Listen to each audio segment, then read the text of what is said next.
wabarakatuh. Alhamdulillah wa syukurillah syukran azimah hamdan syakura bi barakati Allah fi syahr Ramadan syahrul rahmat maghfirah sunanar rahmatika ya arhamar rahimin kafatal nas basyiran wa nadhira wa da'iyan ila Allah bi idnihi wa siratan munira. Asyhadu an la ilaha illallah wahdahu la syarika lah wa asyhadu anna Muhammadan abduhu wa rasuluhu la nabiyya ba'dahu. Amma ba'du, qala ta'ala bi kitabil karim, a'udzu billahi minasyaitonir rajim. Bismillahirrahmanirrahim. Ya ayyuhalladzina amanu kutiba 'alaikumus syiyam kama kutiba 'alal ladzina min qablikum la'allakum tattaqun. Shadaqallahu adzim. Ini ayat sepanjang Ramadan tiap hari kita dengar. Mudah-mudahan kita semua hafal ayatnya, hafal artinya. Artinya bagus sekali, wahai orang-orang yang beriman, kami wajibkan kepada kamu berpuasa. Sebagaimana kewajiban ini sudah pernah kami sampaikan kepada orang-orang sebelum kamu. Sekedar ilustrasi. Nabi Yunus alaihissalam pernah puasa 30 hari 30 malam. Nabi Isa 40 hari 40 malam. Nabi Ibrahim dengan anaknya Nabi Ismail, Nabi Isa melazimkan setiap bulan puasa 20 hari. Nabi Harun alaihissalam ahli retorika, setiap bulan dia berpuasa 15 hari. Ahli filosof, orang-orang cerdas Yunani seperti Aristoteles, gurunya Socrates, gurunya Plato, itu 1 tahun 365 hari dia puasa 120 hari. Begitu juga Pythagoras, Gregor Mendel, Anthony van Leeuwenhoek, setiap melakukan hipotesa dalam bentuk eksperimen diawali dengan puasa 10 hari. Berarti puasa ini ibadah tua, ibadah peradaban, ibadah kuno, ibadah klasik, ibadah kontemporer, ibadah sejarah, ibadah nostalgia. Lalu Allah tutup dengan kalimat yang paling enak, la'allakum tattaqun. Mudah-mudahan dengan puasa ini engkau menjadi hamba Allah yang bertakwa. Maha benar Allah dengan segala firman-Nya. Rasulullah SAW bersabda, barang siapa yang gembira hatinya menyambut kedatangan Ramadan, baik beramalnya juga, jangankan tubuhnya, bulu romanya pun haram dijilat api neraka. Kenapa kita gembira masuknya Ramadan? Keistimewaan Ramadan itu 3, dan yang 3-3 inilah kodetik manusia yang terhormat di sisi Allah. Orang kalau sudah punya 3 jabatan ini sudah paling tinggi di sisi Allah. Apa yang kita gembirakan jamaah Masjid Al-Ihad rahimahullah? Yang pertama adalah Ramadan ini menjadikan kita orang yang bertakwa. La'allakum tattaqun. Jadi kalau jadi orang bertakwa itu apa istimewanya? Istimewanya 5. Yang pertama, inna akramakum indallahi atqakum. Manusia yang paling mulia, terhormat, paling agung, paling tauladan kata Allah, orang yang bertakwa. Allah tidak lihat kau gubernur, Allah tidak lihat kau presiden, Allah tidak lihat kau jadi menteri, Allah tidak lihat kau jadi bupati, Allah tidak lihat kau jadi camat, Allah tidak lihat kau menjadi dirjen. Yang dilihat Allah adalah takwamu. Jadi kalau kita diserahkan jadi orang takwa, dijadikan jadi gubernur, orang beriman pilih takwa. Karena orang takwa tak akan mungkin masuk penjara, tak akan mungkin dipanggil KPK, tak mungkin diproses dunia, dan tak mungkin dirazia. Karena Allah sudah mengangkat kualitas orang bertakwa. Lalu yang kedua, orang yang bertakwa itu tidak ada balasan lain kecuali surga. Wa syahida maghfirati rabbikum wa jannah ardhus samawati wal ardi rizqul hakim. Ini kata Allah semua. Bersegeralah untuk menuju kemudahan Allah dengan bertobat bagimu, Allah berikan surga yang lebar dan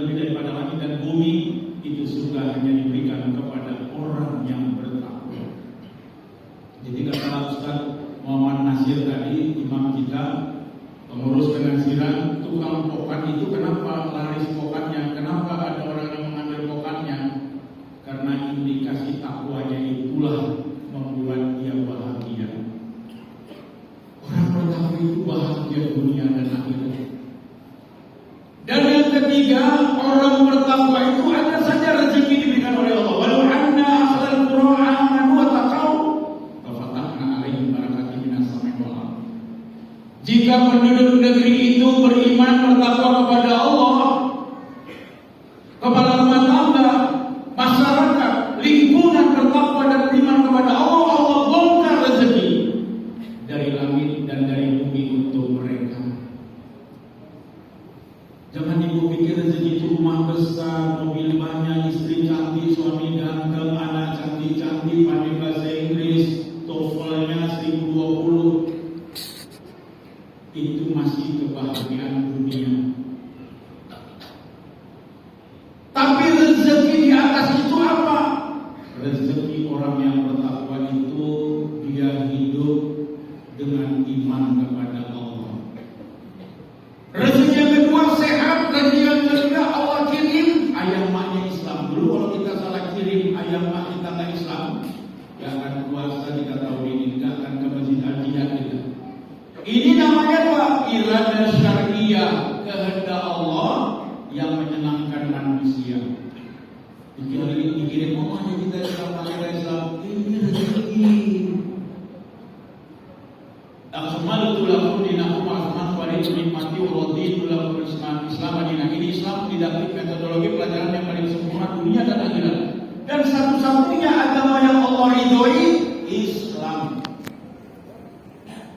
Ini rezeki kita dari Islam, karena agama yang diridhoi Allah cuma satu, Islam. Dan Islam ini agama samawi, agama langit. Agamanya dari Allah, kitabnya dari Allah. Dan Allah lah yang memberikan Islam ini kepada kita sebagai yuslimu, menyelamatkan, salama kebahagiaan, aslama, memberikan keselamatan dunia dan akhirat. Dan tiga, apalagi bagi yang laki-laki, kalau kita sholat Jumat, hakim wajib membaca ayat. Kalau nggak dibacanya ayat ini, sholat dan rukun khutbahnya tidak sempurna. Apa itu ayatnya? Ya walladzina amanu ittaqullaha haqqa tuqatih wa la tamutunna illa wa antum muslimun. Wahai orang-orang yang beriman, bertakwalah kamu kepada Allah dengan sebenar-benar takwa. Jangan decoration only, basa-basi, lipstick belaka. Dan janganlah kau mati sebelum kau berpegang kepada Islam yang bertakwa. Jadi Allah memaksa kita menjadi orang bertakwa ini tegas. Kau jadi orang bertakwa, kau jadi orang bertakwa. Apalagi ada ayat lagi diungkapkan oleh Allah dalam surah Al-Imran, wa tazawwadu fa inna khairaz zadi taqwa. Bekalilah kematianmu, bekalilah akhiratmu dengan apa? Dengan takwa. Kalau kau takut dikejar-kejar di dunia, diteror, dikejar hutang, bakal dihadang orang, ditakut-takuti orang, itu ketakutan yang masih kecil kata Allah. Ketakutan yang paling besar, jika kau mati, jika kau kembali ke alam akhirat, kau tidak membawa takwa kata Allah. Jadi masuk pintu gerbang alam kubur, alam barzakh, nggak bawa takwa, konyol. Ketakutan orang ini kata Allah. Jadi berbahagialah orang sampai akhir hayatnya dibekalinya dirinya dengan takwa. Di sebelah Ustaz Pak Haji Sofyan mungkin jemaah ketua di dalam ini. Beliau usianya 88 tahun. Sebelahnya Pak Kadir, Dr. Kadir, spesialis bedah, usianya 76 tahun. Ustaz 62 tahun. Ustaz di antara orang di dua jalan umurnya nanti 76 kalau nggak 88. Saya bilang dari Pak Sofyan 78, bersenang kali Pak Sofyan. Tetapi kalaupun panjang umur kita tidak jadi orang yang bertakwa, rugi. Karena takwa itu cinta kepada Allah, takut kepada Allah. Dia melaksanakan segala perintah Allah dan menjauhi larangan Allah. Itulah takwa. Lalu yang kedua, kenapa kita senang di bulan Ramadan digembira? Karena Ramadan ini mengantarkan kita la'allakum tashkurun, membuat kita menjadi hamba Allah yang tahu bersyukur. Makanya Ali bin Abi Thalib, sahabat Rasulullah nomor 4, anak Rasulullah yang paling cantik, Fatimah Az-Zahra, diberikan kepadanya sampai meninggal dunia. Doanya cuma satu. Coba yang kan orang 72 tahun umurnya, doanya cuma satu aja. Ya kalau Ustaz Amhar Nasusi mungkin doa Ustaz banyak kali, ya Allah, anakku 2 orang belum berumah tangga, ya Allah, kalau boleh dapat jodohnya orang yang soleh, yang soleha. Karena anak hambamu yang perempuan nomor 3, ya Allah, tamatan dari usul SKM belum ada jodohnya, yang nomor 4. Kan gitu-gitu macam-macam. Jadi pegawai lah jadi. Tapi Ali bin Abi Thalib, ya Allah, masukkan hambamu dalam kelompok orang yang sedikit yang tahu bersyukur. Artinya orang yang bersyukur itu jumlahnya nggak banyak. Buktinya banyak pejabat dikasih jabatan nggak bersyukur masuk penjara. Kadang-kadang pejabat dengan penjahat beda tipis, sama-sama dua-dua masuk penjara. Intinya bangga bersyukur. Coba kita tengok orang-orang yang TNI Bina Hasan, Inspektur Jenderal Polisi, mantan Kapolda Sumatera Barat, Padang. Itu Kapolda terkaya di Indonesia. Saya punya cek, rupanya tiap minggu sekali menjual 12 kg heroin. Heroin narkoba paling tinggi, paling mahal harganya. Sekarang divonis hukuman mati. Dirjen pajak, tak usah kita ceritakan. Itu orang-orang yang kufur nikmat. Yang kedua, kalau kita ini bersyukur, la in syakartum la ilaha illa in kafartum min adzabil syadid. Allah tambah nikmat. Tapi kalau kufur, Allah berikan azab. Jadi kita syukur banyak kali. Syukur ya Allah, doaku tahun yang lalu ternyata Engkau ijabah, aku bisa hadir di bulan Ramadan ini. Ini kan kita bisa jumpa dengan Ramadan 2 juta tahun lalu. Yang kedua, program Allah untuk kita dihidupkan kita di bulan Ramadan ini. Kan tidak semua orang dapat takwa, tidak semua orang jadi orang bersyukur. Inilah Ramadan ini dikasih oleh Allah. Jadi Ramadan ini tinggal keyakinan kita, sama dengan Iskandar Zulkarnain, seorang ahli tasawuf, tapi dia juga raja. Dia pernah berkuasa di Bukhairah. Ketika besok mau perang, dia bilang gini kemana anak buahnya, anak buah sekalian, saudara-saudara, kita malam ini habis jam 12.00, kita akan menggempur kota Tibet, dan kita harus membawa pasukan, dan kita akan melewati 12 sungai, dan setiap orang yang melewati sungai, apabila tersepak nanti Anda ambil yang tersepak tadi, masukkan ke dalam bodi, masing-masing bawa bodi. Pendek cerita, sampailah mereka ke tempat medan pertempuran, belum perang, dicek. Coba lihat bodi-bodinya masing-masing, lihat. Kau bertanya isi apa-apa? Ya Tuan Raja, saya tadi tertendang, tapi saya pikir batu, ngapainlah saya ambil. Kau coba buka bungkusan bodi, angkat aja, dibuka, berlian dan emas. Satu lagi ditengok lagi bodinya itu, berlian, satu bodinya itu emas. Barulah dibilangnya, kalian tak yakin, itu bilang setiap tersepak lewat sungai di tengah malam yang gelap gulita ini, ambil. Kau tak yakin kau, maka tak ada kau ambil tadi ya, iya Tuan Raja. Kau setengah yakin kau, maka bodi kau sikit. Ini yang yakin. Yakin dia kepada rajanya tadi. Akhirnya rupanya batu tadi berubah jadi emas dan berlian. Sama juga dengan kita bayangkan, ini Ramadan ibarat sungai yang lewat di depan rumahmu. Kalau kau tengok, kau termenung, kau terbodoh, kau terdiam, tidak ada gunanya sungai yang dimunculkan Allah di depan rumahmu. Tapi kalau sungai itu kau jadikan untuk mandi, membersihkan, sterilisasi, membasuh, ketika nanti Allah tarik sungai itu, maka kau telah bersih, kau telah suci, kau telah steril. Artinya ada manfaat Ramadan itu datang, jangan tidak ada manfaat. Sekarang kan banyak sekali orang puasa-puasa, berbuka puasa di kafe tapi nggak sholat maghrib. Jangan tanya lagi terawihnya, jangan tanya lagi isanya. Jadi kalau ada emak-emak buka berani puasa, nggak berani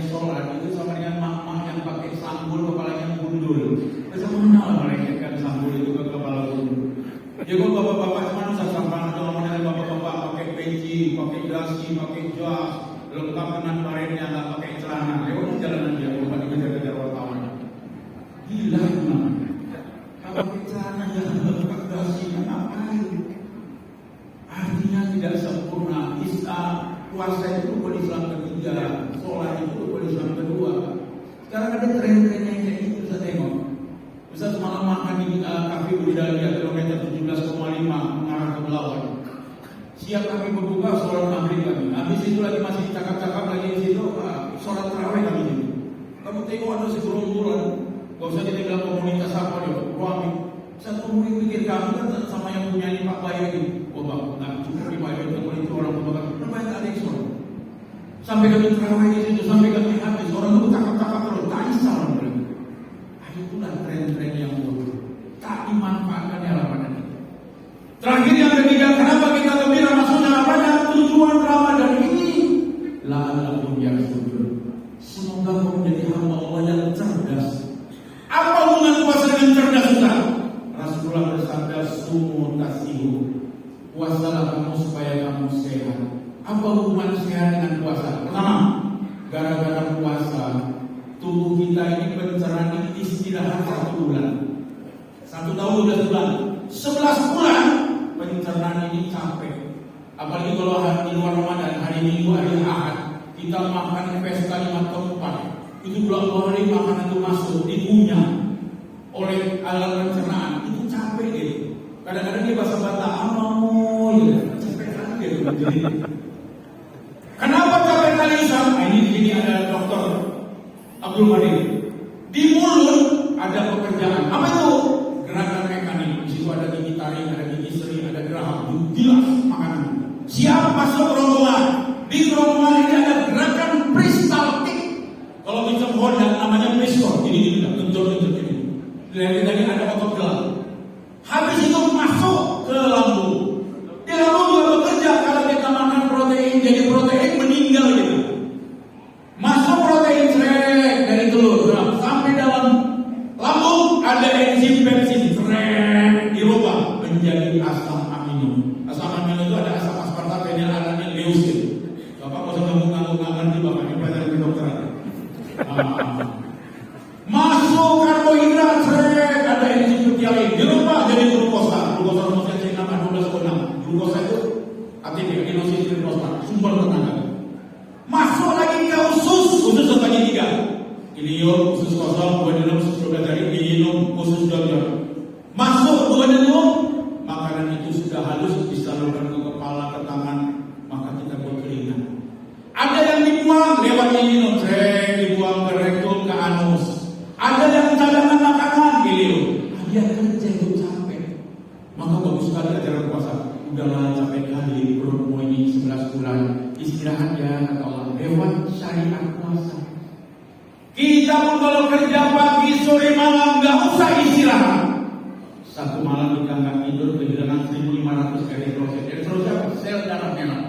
Sel darah itu ada 3, eritrosit, trombosit. Ustaz sehari-hari dosen fakultas kedokteran khusus. Semua dokter di Medan ini kalau dilantik itu wajib Ustaz ambil sumpah dokter. Ijazahnya tanda tangan sebelah kanan, dekan sebelah kiri, wakil dekan 1, tengah-tengah Ustaz. Kalau nggak ada tanda tangan Ustaz nggak boleh jadi dokter. Sumpah dokter namanya. Nah Ustaz jadi sumpah. Sejak tahun 90 Ustaz jadi dosen fakultas kedokteran khusus. Nah, jadi pelajaran seperti ini melakukan tidak kerja. Jadi kalau 1 malam kita nggak tidur 1.500, 2 malam 3.000, 3 malam 4.500. Maka kita malam itu minimal 4 jam istirahat. Maksimal 6 jam. Di bawah 4 jam nggak boleh. Nanti kita kehilangan eritrosit. Ciri-cirinya apa? Pertama bukan yang besar, kedua pandangan anak, ketiga jalannya sempoyongan, keempat adalah anak-anak nggak masuk paret. Masuk paret itu bisa. Tak boleh. 1 malam kita nggak tidur, nggak bisa dibalas 3 hari tidur siang. Maka istirahat. Ustaz di bulan Ramadan setelah istirahatnya kapan Ustaz? Habis zuhur jalan asar, habis subuh pagi boleh Ustaz? Nggak boleh. Jadi nekrosa, bekal persediaan, diluran, mengental darah. Jadi habis subuh nggak boleh tidur. Jadi bagus sekali kalau ada kuliah subuh. Supaya kita jangan tidur, aktivitas terus, bergerak terus. Tapi habis zuhur menuju asar kita istirahat. Itu cara Rasulullah di bulan Ramadan.